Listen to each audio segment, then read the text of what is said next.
Why don't we in society tell women about this earlier? Exactly. We could totally be preventing this. We need to be thinking about our bones in our 20s when we're laying down the bone mineral density that peaks out between 25 and 30. We need to be eating enough protein. We need to be stomping around. We can't live in a constant state of relative energy deficiency, whether we're starving ourselves because we want to be little or because we're working out so much we just can't refeed fast enough, because it can be either way, right? I want women in the critical decade, which for me, that's like 35 to 45, when we still have some hormones. That's the time I want you to get all of this straight. What is the optimal regimen to be unbreakable? What I prescribe is a 4-part prescription. Welcome to another episode of the Save Yourself podcast. I am so excited today to be with a brilliant doctor and friend who has an amazing life-changing book out that she has up on screen right now. So everyone can see who's watching. If you're not watching, it's called Unbreakable, A Woman's Guide to Aging with Power by Dr. Vonda Wright. Dr. Vonda, thank you so much for being on the podcast. I'm so thankful for you. And, since we were first podcasting together, maybe a year or so ago, I'm so glad we are often in the same place. I love that. Okay, guess what? What? I just realized that we're both going to be in Saudi Arabia. Get out. Have you ever been there? I can't say no. And to be able to say in the future, oh, Amy, remember when we were in Saudi? How cool is that? Really cool. I'm excited. I was a little, when I got invited, I'm like, well, I don't really know these people. Where am I? But now all my friends are going. Same. Like you. Same. I'm super excited. All right. I'm going to do your official bio, but I do want you to tell us, the biggest thing I want to tell you is that you have written a book that the world needs. And I want to know, what inspired you? You have been writing books for 20 years? Long time. Yeah. What inspired you to write this one? You know what? I haven't written for quite a number of years, and it's not because I haven't been working. It's just, life happens. But, during COVID, when we all had a little bit more time, I started for the first time really connecting with other professional women like you, because I'm an orthopedic surgeon. 94% of my peers are men. So professionally, I'm just surrounded by that. Now, I had always taken care of women. I always wrote for women. But as my world expanded, and then I began seeing women rise, and then of course, there's this big rush of great books on menopause. I thought, well, okay, thank goodness the word is getting out. We're normalizing a lot of things. But what do you do next? Once you understand your ovaries are retiring, what are people supposed to do? And then I was talking this through with a colleague of mine named Celine Yeager. She's a journalist and an author. And I was telling her how I actually treat women in midlife, about the assessments, about how many people come to me and they want to skip straight to longevity practices without optimizing their health first.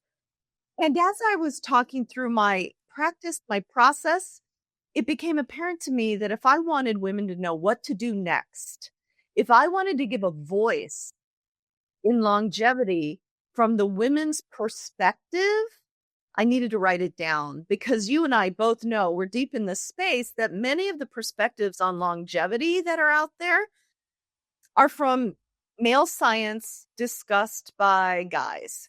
And so that's 100%. Great. That's great. But women are physiologically, socially, hormonally unique creatures. And I just felt like it was time to help people know what to do next from the woman's perspective. I love that. Okay. Starting off with a tough question, maybe a most eye-opening question. What are women getting wrong when it comes to their health? The number one, maybe one or two mistakes that you see people making over and over and over again. I think one is mental and one is action. The number one thing I see women coming into me with is this resignation that life's going to get really bad and that's all there is. Like time is going to take over and there's nothing I can do about it. The reality is that when we step in front of the time bombs of aging and really invest in the kind of lifestyle that you and I are constantly talking about, we can optimize. I mean, I feel better now than I did in my 30s when I was still training, right? So, number one, we've got to pivot our attitude because I see a lot of defeated people out there. But number two, thank goodness we're seeing this pivot from physical activity that was completely cardio based and maybe a little bit less intense than we need to be because people were afraid of breaking, to an emphasis on our bodies can handle a lot. We're going to jump around. We're going to do plyo and we're going to lift weights because nobody's going to break here. I think those are two shifts that I need to see women making more, because if we stay focused only on cardio and maybe, listen, I'm not calling out Pilates and yoga, but it can't be everything, right?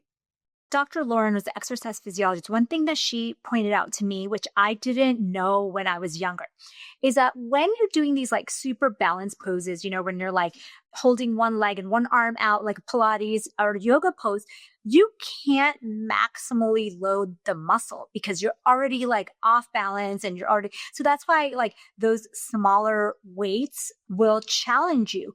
But you are not really challenging that muscle to its maximal load in that position. And so to me, I was like, oh, that's true. Because, if you're just squatting and picking up a weight, you can do a lot more than if you're balancing on one tiptoe and like one arm and like and that's, I think, to me, that kind of clicked. And I was like, oh yeah. So yes, we can do those balance. Of course, balance, as you know, is like so important, coordination.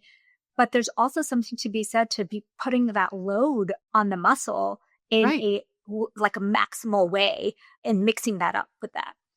Exactly. So there is never an age or skill level when our body will not respond to increased loads. And what's interesting that people may not realize is when you do start challenging yourself and progressively overloading, which is obviously your audience knows this, but we're adding more weights every time. The first skill that comes back is your neuromuscular pathway coordination, because the way muscles work is one nerve innervates a bunch of muscle fibers. And if all those muscle fiber bundles are firing not in coordination, you're not going to be very strong. But when we retrain them so that they're all contracting at once in a coordinated way, we get very strong fast. And so that's the first thing that comes back. It's called beginner's gains. And then after you've retrained your nervous system, then you can truly build more muscle strength. But you need both. You need neuromuscular pathways and you need progressive overload. I love that. I saw you recently posted something about like what you know now, and you can share your age if you want, but that you wish you knew when you were younger. So like, what have you learned at your age now that you wish you knew? Yeah, so I'm 58. I don't mind. I don't even know what numbers mean, but I'm 58. No, they don't mean much yet. They don't mean much to me anymore. Wow. You look amazing. Thank you. I wish that prior to the onset of perimenopause, I had known that I needed to get my shit together. Can I swear on your thing? Yeah. I needed to get my proverbial stuff together because listen, my story is I trained a long time, as we tend to do. I got out at 40. I was just building my career. At 40, I had a baby during which all the OBs are calling me geriatric, high risk. I'm so healthy. Yeah. Because I was training for triathlons at that point. But I had a baby at 40, breastfed until almost 42. And then I started now in retrospect thinking, I went into perimenopause. I didn't get hit in the head with it till 47, but things were changing. And I noticed, okay, don't hate me for saying this out loud, people, but I'm just one of those athletes that if I noticed along the way that I was gaining a little weight, I could just ramp it up. Or I could just stop eating so much bad stuff like I tended to do on call, right? Yeah. And I would recover from that. But I started not recovering. I started not being able to do the same things I had always done physically and get the same results. So I wish I had had a better education. That's what I would have done differently. And I hope for all the millennials out there that, number one, they're going to have this solved before they hit perimenopause because we're going to teach them. So I wish I'd been more educated. I wish I had resumed my powerlifting. I was a cardio girl and I cardioed triathlon. I wish I'd resumed my lifting in my early 40s. And I wish I didn't stop eating sugar until I was 47, but it made a world of difference in my inflammation and the way I felt. So I just wish I had started a little earlier. Mm-hmm. The most important, Do you still not eat sugar? I don't eat sugar. I will once in a while have 3 bites of ice cream because I'm a living person and need to have some, but I'm really careful. I don't add white sugar. I read all labels. I almost gamble with myself like, okay, this yogurt has 4 grams of sugar. Is it worth it? Because I know I'm going to spike my blood sugar up to 120 or 30. I mean, I'm that in tune with what happens now because I'm a person. I kind of know. Love that.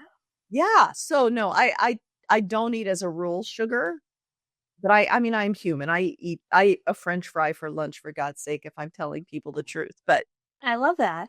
I grew up in a family that my dad is one of 5 brothers, and every one of them was diagnosed with diabetes type 2 after coming to the US. And I remember like sugar was this like kind of secret thing that everybody wanted, but you couldn't have because he wasn't supposed to have it, but he would have it. Like, and then we would it was just this very disordered way of thinking about it. And I think because back then we thought, okay, sugar and diabetes, it's just, that's connection.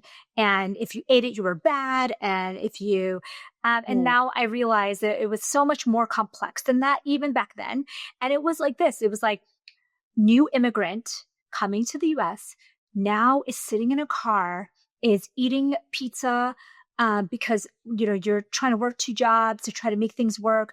You're not walking at all. You're not working out at all, and you're eating processed foods. And you can imagine like the stress and all of the milieu was enough to kind of put people out over the edge. So it was so much more than that. But it's complex. That is really impressive. I don't eat sugar because I think it's bad.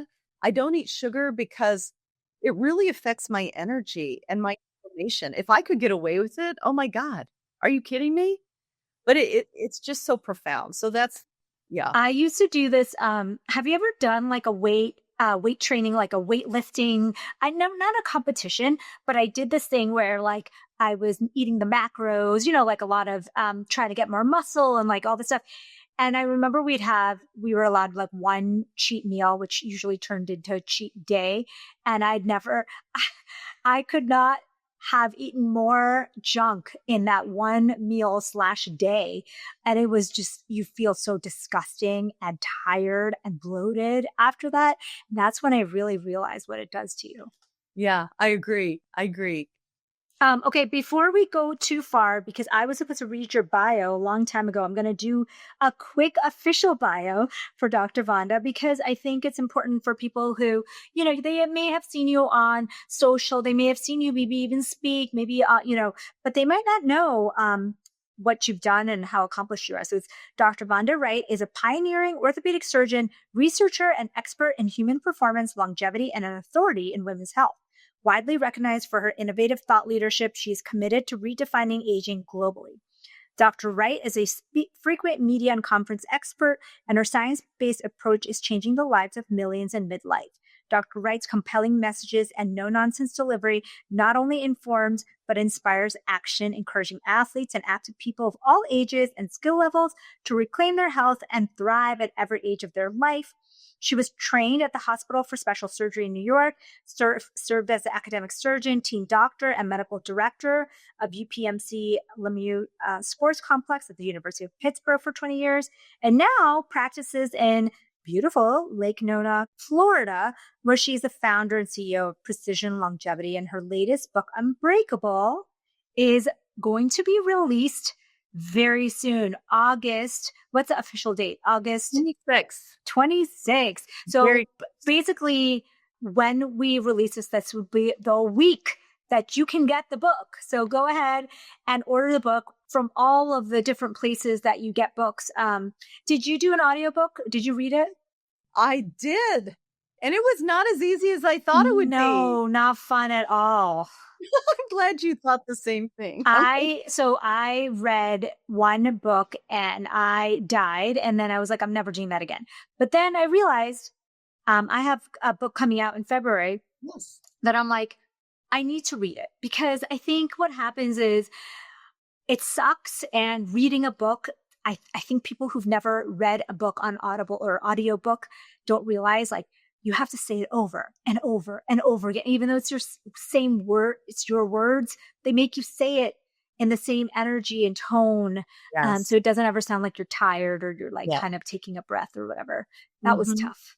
That was a workout in itself. I agree with you.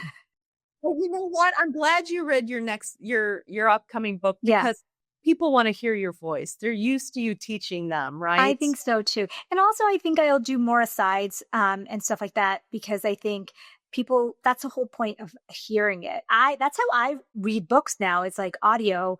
So I know a lot of people do audio. Question for you. What is some of the misconceptions that you're trying to kind of reverse with this book and your work? Yes. My entire career, it's interesting. I've never changed this, that I am trying to change the way we age in this country, because I have never believed that aging is this inevitable decline from the vitality of youth down a slippery slope to frailty, about which we can do nothing. I have never believed that. And so that when I went back to University of Pittsburgh as an attending surgeon, my research was all musculoskeletal aging, trying to prove what I believed. And we did prove it. We proved that in people who are chronically active, you can preserve muscle, bone, brain. You produce this longevity protein called clotho, which I'm in love with. And that research then fueled my knowledge that as an orthopedic surgeon, right, surgery, but by saving people's mobility, letting them walk again, letting them move their shoulders again, what I'm actually doing is saving them from the ravages of chronic disease. So I'm not, as a surgeon, confined to just putting screws in bone, metal in bones. I'm actually contributing to their health and longevity, which is more of a motivator for me than simply doing sophisticated carpentry. Yeah. Well, one of the things just online and offline and meeting you in person that I've been so impressed with is your ability to do so many things. So you're a mom, you have I think 18-year-old, just like I do. And that itself is a, full-time job. Then you are a surgeon, which is also a full-time job. And then you have like a longevity clinic, and then you speak and travel. And so I would love, personally, take us through a random day. Maybe it's today, maybe it's yesterday, and bring in the elements of like your workout. When are you doing that? Like, what are you eating? When are you waking up? All that stuff. Yeah, absolutely. I'll tell you about today. I mean, when I am home, I like ritual and regularity, because I mean, like you, I travel so much. There's a lot of irregularity, but doesn't matter what day of the week it is. I am up at 5 a.m. In fact, I wake up a little before. I don't need the alarm clock anymore, but I wake up at 5. The house is quiet. There's nothing going on. I turn on the coffee. I have coffee in the morning, water and coffee. And then my husband will get up, and there's just this quiet time. It's just nobody else is up. I let the dogs out, and that just kind of settles the day for me, right? Do you sleep like 8 hours or 7 hours, 6 hours? What is your sleep? At the end of the day, I mean, I always say, don't call me after 9 unless it's an emergency, because at 9, I start my bedtime ritual. I am in bed under the weighted blanket, which I can't sleep without anymore, by 9:30. And I'm so conditioned. I go into the bedroom, I take my progesterone. I take menopause hormone therapy, and I have a uterus. So I take progesterone, and I take magnesium at night, and I get under that weighted blanket, and I am out. I have mastered this sleep thing, because it went away for a while, right? Yeah. Yeah. It's back. So I bookend this day that I have by really consistent sleep, because I learned that from Kristen Holmes at Whoop, who said the number one thing is consistency to set your circadian rhythm. So I'm like, okay, I got that. So then once I'm up, and I get up so early that I'll sit down and I will just do an hour of work, because it clears I just need to get some things done. Mhm. And then it's time to get up and go. So if, for instance, today, if it's a clinic day, I'll go and I see patients from about 8:30 to 3. I go straight through and I counted. It's 30 steps up and down my hallway where all my doctor's rooms are. And so I walk all day. So that's part of my workout, is I don't sit down all day. I just keep walking and accumulating steps. And then once I'm through that, I'm a night worker outer. The only time I really work out in the morning is on a Saturday when I have a few hours. But during the week, it's just 45 minutes at the end of the day, whether it's my zone 2 and sprinting, or Mhm. whether it's my heavy lifting. I do one complex lift a day, and then I augment that. For instance, for your listeners, for bench press, it's a bench press day, and then I'll do biceps, triceps, lats, delt, some other core work, throwing the ball around. But I don't take forever. I don't have forever. It's less than 45 minutes. I just get it done. Do you go straight from work to the workout? Like, is it kind of, yeah, okay. Because my office, I purposely put my office in this Taj Mahal performance center with all the Love it. bells and whistles. My office overlooks an indoor football field. Love So it. I know I took a walk today because I just needed to get out of the office. But I want to talk 2 seconds about food, right? That's so you're an expert in nutrition. I try to get 130 grams of protein a day. Sometimes I get a little under, but a lot of times I get questions, as you probably do, about I can't eat this much volume of food.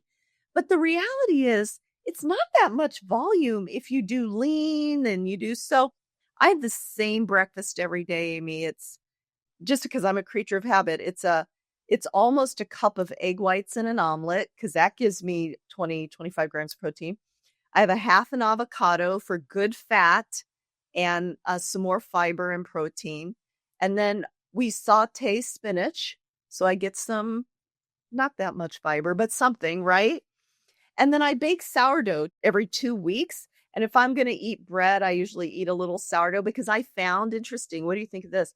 If I didn't have that little carb in the morning, by 10 o'clock, I'm running out of energy. There wasn't Mhm. quite enough carbs around, Yeah. right? I mean, I used to eat an egg white omelet with like one yolk and then veggies. And by like an hour later, I'm like, okay, what's next? Because it's so little calories. And if you're not eating with a fat or a carb or a combination. So I actually started eating a lot more fruit to also get my carbs, because I think for a while there, I stopped eating fruit because I thought, oh my God, it's too much sugar. But I realized like blueberries, for example, are amazing sources of polyphenols and fiber. And so I 100% agree with you. Yeah. So it's not that much volume, though. People are always worried about that. And then at lunch, I bring grilled vegetables and a chicken breast. It's not very sophisticated, Amy, but the size of my hand, I stick it on a fork. Mm-hmm. I just carry it around because Love it. I don't have time to sit down. You got to tend to just get it in, right? Yeah. And then what about dinner? What happens? So you go to your workout and then you're going Yeah. home. So you know what? Sometimes I slip in a scoop of whey protein Yeah. isolate and Hmm. carry it around in a water bottle, because Yeah. by about 3 o'clock, I need more energy to work out. So I'll just drink it, the whey protein in a bottle. And then at night, we're so simple during the week. We have 3 things on. We have a lean protein. We eat all kinds of animal protein, Hmm. lean protein, a carb, whether it's white beans or whether it's more lots and lots of veggies. And then my husband loves starch, so he'll make some kind of starch or couscous. So those are the only 3 things during the week, because it has to be on the table quickly, because I don't want to go home and eat goldfish. Yeah. Seriously. 'Cause I I'm so mean, hungry. it's so Yeah. true. My kids have these like, do you know that Trader Joe's makes like a knockoff of Takis? Oh, they do? Yeah. Yeah. And those are like, I'm like, I don't want to look at these things because Right. that's what happens at 3 o'clock. Yeah. That's right. Yeah. So, but And that then what do you do in the evening? Like, what's your evening routine like? So then that takes us to about 6 o'clock. I try not to eat 3 Mm-hmm. hours before I go to bed. So it kind of ruins me when I go to New York. We had dinner once. Yes. It kind of Yes. ruins me because it's impossible to do when you're out. But anyway, and then at night, depending what's happening in the house, sometimes I literally will sit with my husband and we'll watch National Geographic or something. Sometimes just to be with my family, I'll bring my computer to the table and I'll be working, but at least I'll be in the same room. Mm-hmm. Because I mean, your daughter's old now. Mm-hmm. My daughter loves me to death, but she doesn't always want to be in the same room as me. No. I'm I like, have to schedule time like my son. Okay. My son is almost 18. He's 17. He's just about to turn 18. And he is like, I have to get an appointment with him. I literally just talked to him today and I was like, tomorrow, let's do lunch yeah, because otherwise these guys, they have their own lives and they're so busy. And like, yes, they need us here and there, but it's like, I like schedule time that I can be with them. And then on the weekdays, it's just hit or miss. And that's why like I drive my daughter everywhere because I'm like, it's going to happen soon where she's not going to need me to drive her. And then all that downtime that you have with them is gone. I know. I know. So and that's evening. Often I'll have a meeting or something. I try not to crowd my evenings like that, but Same. yeah. Yeah. And then do you do like a nighttime routine or is it just like you get into bed at 9:30 and you're done? You know what was happening is for a little while there, I would wake up at 3 something in the morning, and I'm addicted to my CGM. I've been wearing this thing for like 2 years. I'm so addicted. It was a 3-month experiment, and I've still got it on. But I would check, and I was very low blood sugar, like, I was below 50. I'm like, "Okay, I gotta do." So, when I'm feeling like my dinner was light, I'll have a little protein snack. Mm-hmm. Like, I know it's not good for me, but I'll have a teaspoon of peanut butter or some almonds. Then I don't wake up at 3 o'clock due to low blood sugar. It carries me through. So That sometimes happens to me all the time. I think that was my first sign of perimenopause is like, and that just reminds me that it hasn't happened to me in a while. It's so funny because we forget all these things, right? Like I went through like a year where I was struggling every time I would go to sleep. I'd be like, I hope I can sleep through the night tonight. And then all of a sudden I kind of tweaked a bunch of things and then it just stopped happening. And I'm like, oh yeah, like that was that was really hard. Cause then you wake up and you're like, feel tired from the night. exhausted. That's right. So It was really tough. Yeah. So, okay. So then you kind of have maybe a little I bit of may have a little. yeah, that's awesome though. Okay. And then tell me about what do you recommend for women who may not be doing jump training or some kind of training like that? Like, what does that look like for our bones and our muscles? People in general don't think about their bones unless it's fashion week or we're looking at how it fits in our clothes. But and we think of bones as only structural I-beams or solid holding up muscle. The reality is bone is also a metabolic organ. It produces hormones that help us build brain and are very important for energy regulation, both glucose and insulin. And it does so many jobs through the hormones, but we never think about it.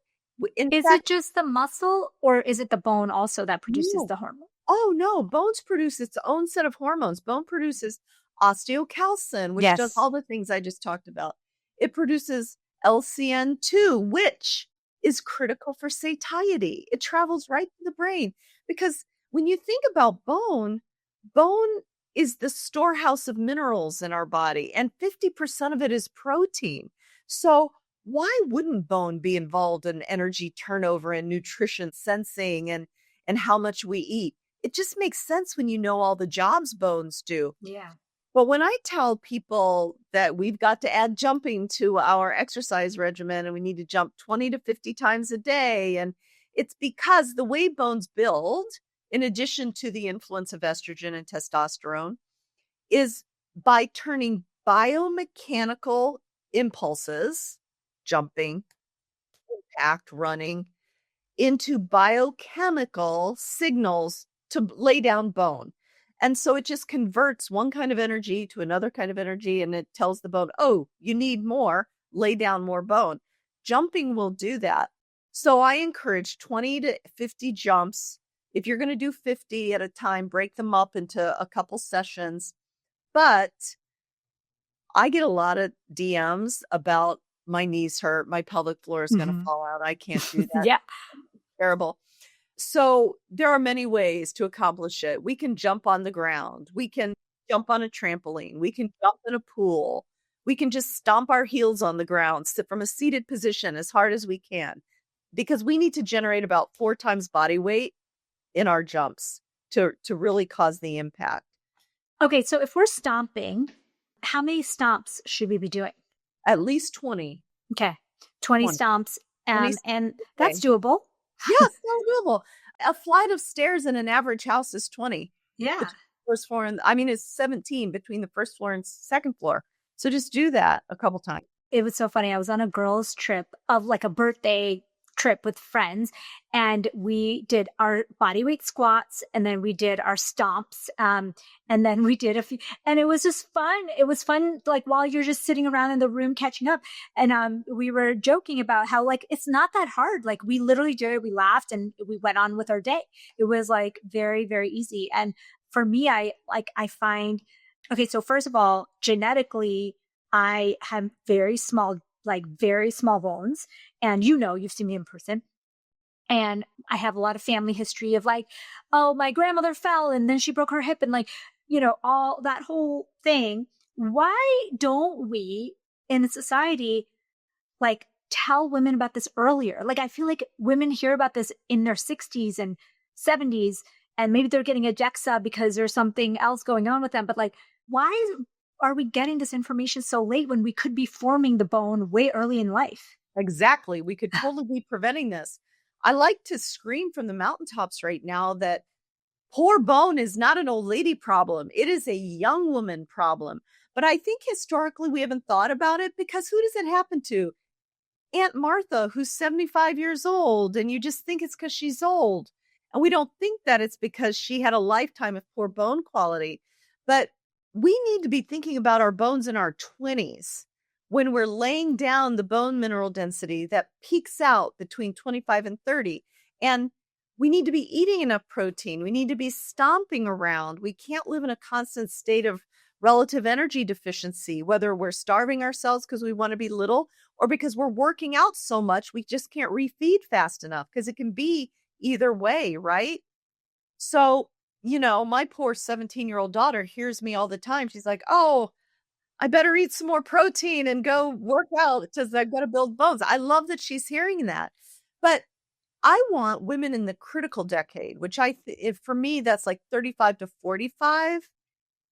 When we still have some hormones, that's the time I want you to get all of this straight, to establish our lifting standards, to learn about our bones, to understand how you're going to make your menopause hormone therapy decisions. And if you decide to use that, where are you going to get them from?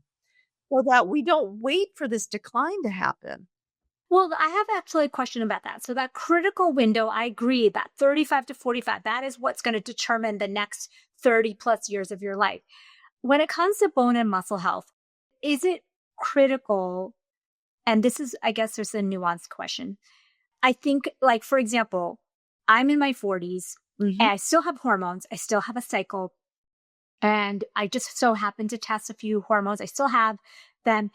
But when you hear in the literature and on social media that you should be starting hormone therapy early, when it comes to bone and muscle and your experience, is there a benefit if you're not having severe hot flashes, if you're not having urogenital symptoms, say, for example, is there a reason for bone and muscle to go start on the early end, or wait till you have those symptoms, or don't wait till that you have those? Yeah, what we know, and I quoted this data for the FDA when we were there last month, is that it is believed that to have a profound effect on fracture risk when you're older, you have to be on hormones for at least 10 years. So, setting the clock at 52, you could be on hormones 10 years then. But what we know is in perimenopause, 45 on average to 52 when you have your last cycle, you'll lose 15 to 20% of your bone density, because after we peak out on our bone, we'll just plateau and then we'll have a slow 1% decline on average. But then when you start losing your estrogen, and by 40, we only have 1 to 3% of our eggs left, we have this precipitous decline. So, if we want to truly not lose bone density, we're going to get a DEXA scan, see where we are. And if we are remotely getting low, then, menopause hormone therapy is 1/10 the dose of standard birth control, which women tend to be on long into the foreseeable future. So it's not like you're giving yourself too much. Actually, some data shows that to steady bone loss, you need a very low dose of estrogen, 0.025 up to 0.05. Now, there is some other data that to build bone, you need up to 0.1, but just to maintain it takes a very teeny dose. That's a very long answer to your question. No, that's a great answer, because I think there's a lot of women, I hear from women all the time, and I know you do. I think it's very clear what you're supposed to do once you're in menopause, or once you're like right there, you're getting your hot flashes, you're having your night sweats, you're having your bone density issues, you're having your I think for me at least, it's clear what the recommendation is. I think what's unclear is if you're on that perimenopausal kind of, and it's almost like it's such a slow decline that it's almost hard to know that it's happening. And and I know there's not really great blood testing. Like, I know I have estrogen, but I don't really know if it's like, the levels that I want it to be, because it's really hard to measure it and know like and the tomorrow correct. It may be different. It may be different tomorrow. That's right. And different phases of your cycle and all that stuff. So I think that's a great answer, though, because I think that makes people think like, all right, maybe I get a baseline DEXA scan. Maybe I watch it. Maybe I'm starting to do all these lifestyle interventions, and maybe I keep an eye on it so that I start early enough that I'm not kind of losing all this muscle mass before I even make an intervention. Because there's people who are kind of like well past that, and they've already lost a ton of bone density and muscle mass, and they would probably have benefited from starting a little bit earlier. If you had to give someone, I guess there's minimal exercise that we talk about, minimal, but what is the optimal regimen to be unbreakable? Well, what I prescribe is a 4-part prescription, because we are not 20 anymore. There are more things to think about. So the acronym that I've always used when I've written it, that is expanded, is called FACE, F-A-C-E. So F is flexibility and joint mobility. The natural history of our tendons, ligaments, and muscles is that they get tighter with age due to increased bonding of the collagen fibers. They don't work that well when they're short and tight. You're going to get injured a lot more. So we need to have a dynamic and static stretching program to keep them out to length so that they work optimally, and also so that we don't lose joint motion. Because when our joints are stiff, that's why we become little old people hunched over shuffling, right? Yeah. That's F. And you can accomplish that with stretching, with Pilates, with yoga, with Tai Chi, all those types of things. FA is aerobic exercise. Gone are the days like I used to do medium intensity, high intensity interval training, always runner. I was a runner. Now I prescribe 80% of the time we do low heart rate training. And in my office here, we have all the bells and whistles. I can measure your lactate threshold. So I can tell you exactly what heart rate you're burning fat and when you switch to burning carbs. And that's the zone I want you working in most of the time. Otherwise, you can estimate it. 181 minus your age, it'll give you an estimate. Those people who have Pelotons, by the way, there's like a heart rate test on the Pelotons that they figure out your zones for you based on your effort. So if you don't have the lactate and you don't, the internet one, it's a little bit different. The calculation, I feel like the Peloton one, or obviously the one that you're doing, is probably the most accurate. Because we're actually using blood tests. And then the other 20% of the time, twice a week, you really want to get your heart rate up as fast as it'll go. True sprinting, not at 75%, 80%, truly like as fast as you can safely do it. So, and when I say sprint intervals, it doesn't mean you have to be running on a track. It just means whatever apparatus you're on, you can't go any faster, but only for 30 seconds, because that is so critical. for stem cell rejuvenation and cellular respiration and all the I'm going to live long and prosper. But I have found myself and the women I work with, it's the sprinting and the lifting that recomposes your body. The combination of those two things leans us up. So FAC is carry a load, lifting heavy. Now, I just want to take 2 seconds and explain that. I know your listeners probably know this, but no matter what we're lifting for, we want to lift to failure. But lifting for endurance, which we're not when we get older, you're going to lift as light as possible, as many as possible. I've had women come in, tell me they do 30 reps of 5 pounds because I'm like, well, if you're working for endurance, okay, do that. If you're working for hypertrophy, meaning just build muscles in the mirror, make them big, then that's a 10 to 15 range-ish. But in aging, we are lifting for strength and power, meaning we want all our muscle groups firing together and then firing very strongly so we can get up off the floor, so that we can do what we want to do when we want to do it. So that requires lower reps, heavier lifts.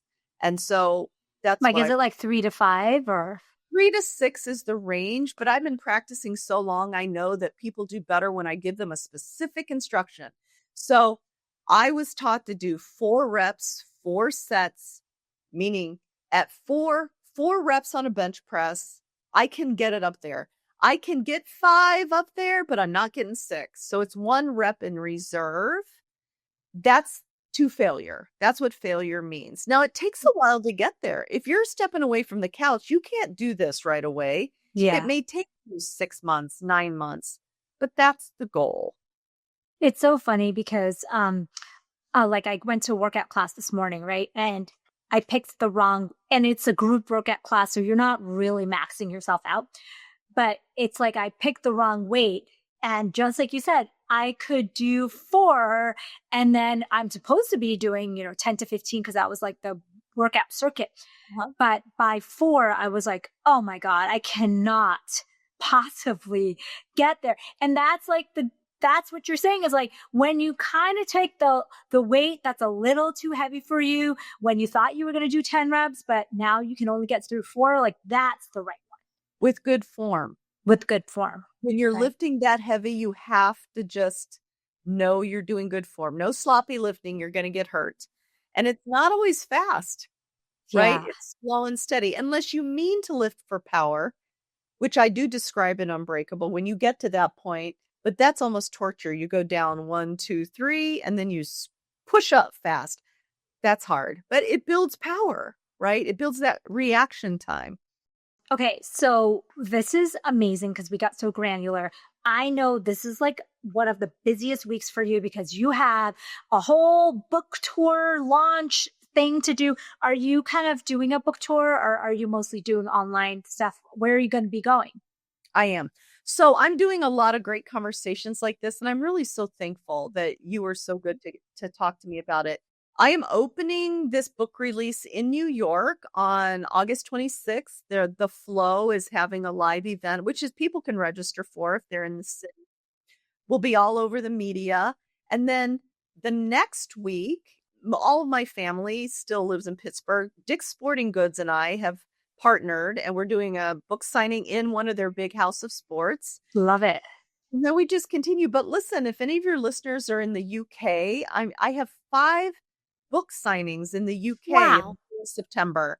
So that's all over my Instagram. So, and this just continues. I can only imagine. So tell us, show the book again, tell everybody where to get it and all about where they can learn more. So Unbreakable, A Woman's Guide to Aging with Power. And you know what? I'm going to be bold enough to say it's the first book until yours comes out probably. Although yours is on nutrition. I know you were talking about it. Yep. On longevity from the point of view of women, written by a woman. So it's the first one in the space. It's sold everywhere books are. So go look for it. And I would love for you to get it. We're going to be forming book clubs in the future. So you can find me every single day on Instagram at Dr. Vonda Wright, Dr. Vonda Wright. And the book has its own webpage. It's theunbreakablebook.com. And when it launches, it's being launched with an app. that you can, Amazing. yeah. So you can kind of track. You can track your assessment. Yes. My brain has been dumped into the app and it'll answer questions for you. So pretty cool. Oh, that's really cool. I love that. I am so thankful. So anyone who has, I think so many people have heard of you, but those that haven't, please go and check out theunbreakablebook.com or just go to your local bookstore. That's the best. Or go to Amazon, go to Barnes and Nobles, anywhere books are sold, and get yourself a copy, and maybe get your girlfriends or sister and mom and daughter a copy as well. Thank you. Thank you so much. I can't wait to see you in our wild places we're going. Of the wild places that we will meet. I think there's a lot of crazy travel that you have going on, and same with me. So I think we will do that. Thank you for taking the time today. And I'm so excited for you. I think this is such an amazing book and concept, and the world needs more of Dr. Vonda. So thank you. Thanks so much, Amy. Bye-bye now. Okay. Bye-bye.